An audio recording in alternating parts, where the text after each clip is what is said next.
Assalamualaikum warahmatullahi wabarakatuh. Alhamdulillahi wa kafa. Wassalatu wassalamu ala nabiyil mustafa wa ala alihi wa sahbihi ahli sidqi wal wafa.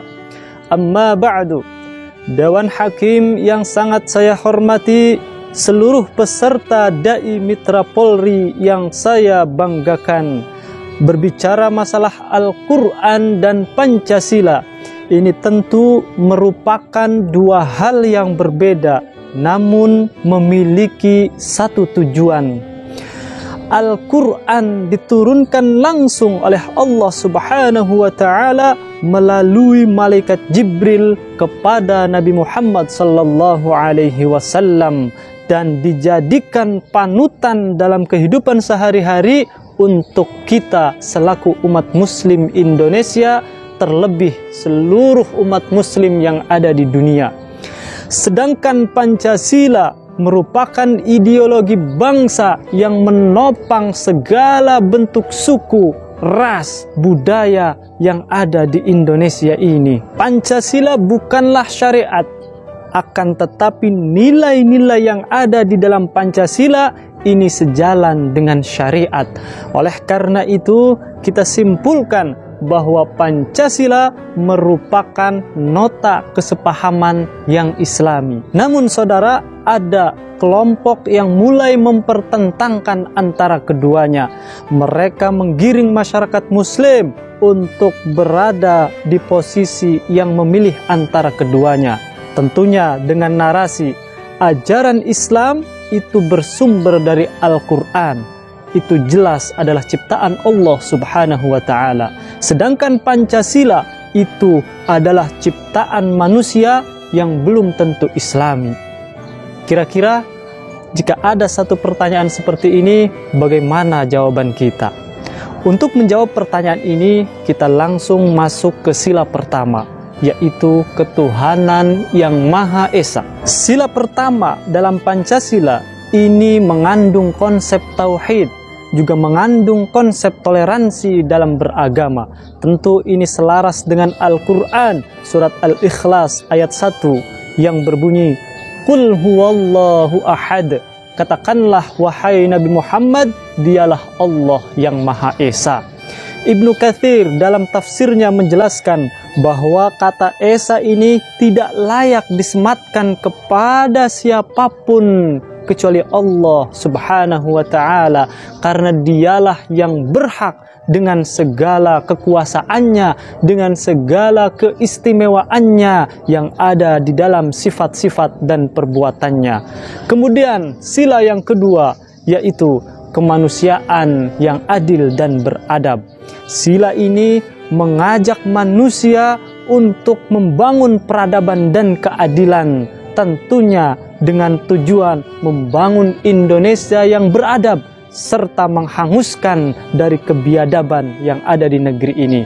Ini juga selaras dengan Al-Quran dalam surat Al-Hujurat ayat 13 yang berbunyi, Ya ayyuhan nasu inna khalaqnakum min dzakari wa untha. Wahai manusia, sungguh kami telah ciptakan kalian dari laki-laki dan perempuan. Waja'alnakum syu'uban wa qabaila lita'arafu. Dan sungguh sudah kami jadikan kalian berbangsa-bangsa, bersuku-suku. Tujuannya untuk apa? Lita'arafu, untuk saling mengenal. Inna akramakum indallahi atqakum. Dan tentu yang paling mulia di antara kalian yaitu mereka yang paling bertakwa. Apapun perbedaannya di hadapan Allah Subhanahu wa Ta'ala, ini jelas tidak ada harganya. Perbedaan suku, perbedaan bahasa, perbedaan budaya, ini kita jadikan sebagai ladang untuk silaturahmi, untuk saling mengenali, dan juga untuk saling gotong royong dan juga tolong menolong. Tentunya bukan untuk saling todong menodong, juga bukan untuk saling tendang menendang.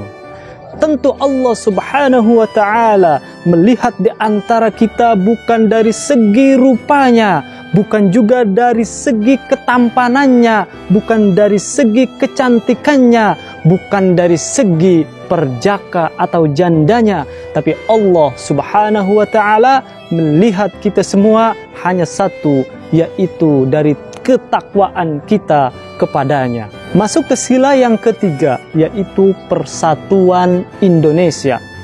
Sila yang ketiga ini mengajak kepada kita semuanya untuk bersatu dalam kondisi apapun, bersatu untuk menegakkan kesatuan Republik Indonesia.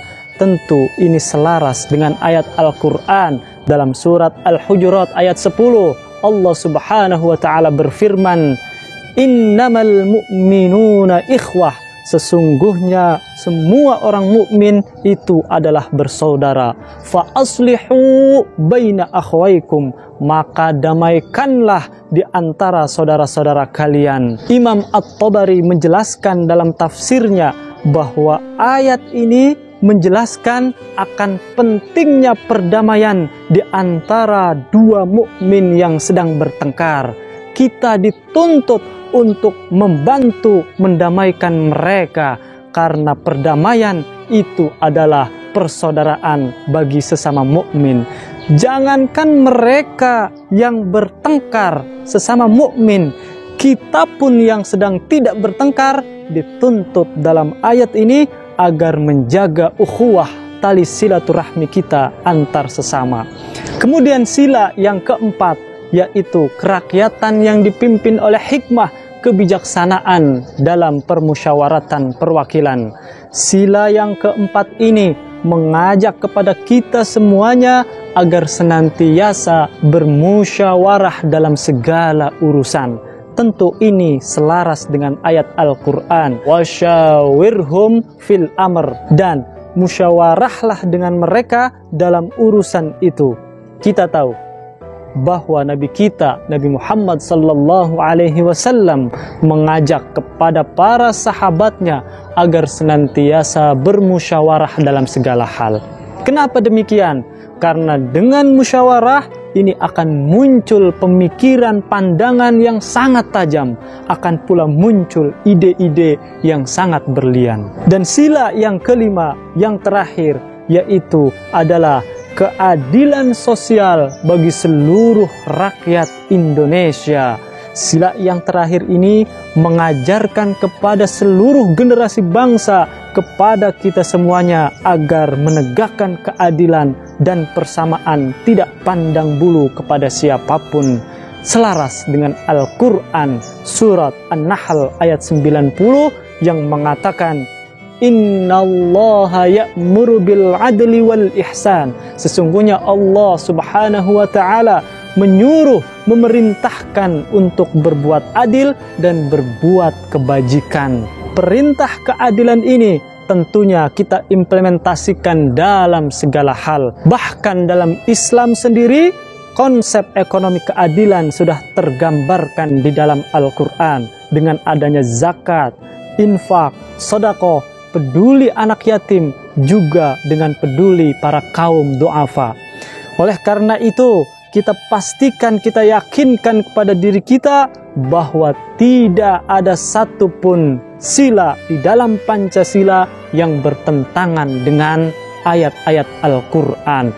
Justru esensi nilai daripada Pancasila ini semuanya senafas dengan ayat Al-Quranul Karim. Maka jika ada kelompok yang mempertentangkan, menabrak-nabrakan antara Pancasila dan Al-Quran, maka kita harus katakan tidak. Sekali lagi katakan tidak, agar kita menjadi generasi penerus bangsa yang tetap aman, damai, sentosa, agar kita mendapatkan keberkahan serta dijadikan oleh Allah negara kita tercinta ini sebagai baldatun thayyibatun wa rabbun ghafur, yaitu negara yang penuh perdamaian dan Tuhan mengampuni dosa-dosa kita semuanya. Itu yang dapat saya sampaikan. Semoga bermanfaat. Sebagai penutup, ada satu pantun.